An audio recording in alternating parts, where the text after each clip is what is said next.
Hello everybody, welcome back. Today as well we have got you another video. In this video I'll show you how you can send money with Apple Pay. But before that, please do make sure to like our video, subscribe our channel, and yes, without any further delay, let's get started.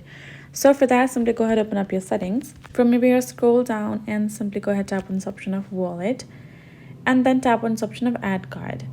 Once you're tapped on the add card option, you're gonna find this option of debit card or credit card option. You simply gotta go ahead, tap on it, and simply add the card details of yours: card number, expiry date, and SSN number. Once you have added your card to your wallet, now you finally can access Apple Cash. Make sure to turn that on, and now you can pay with that. Now for that, you're gonna go ahead, go back and open up your wallet app, and now you will be able to simply have your card listed right over here. You can add from over here as well, and then you can use that to do the payments on any international digital shopping platforms, or you can just do it at the store as well.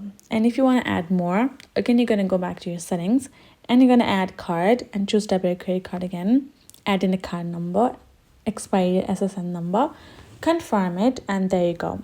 You will be able to add another card as well and do the payments likewise. So that's how easy it is for you to do so. Thank you so much for watching. I'll see you guys in our next video.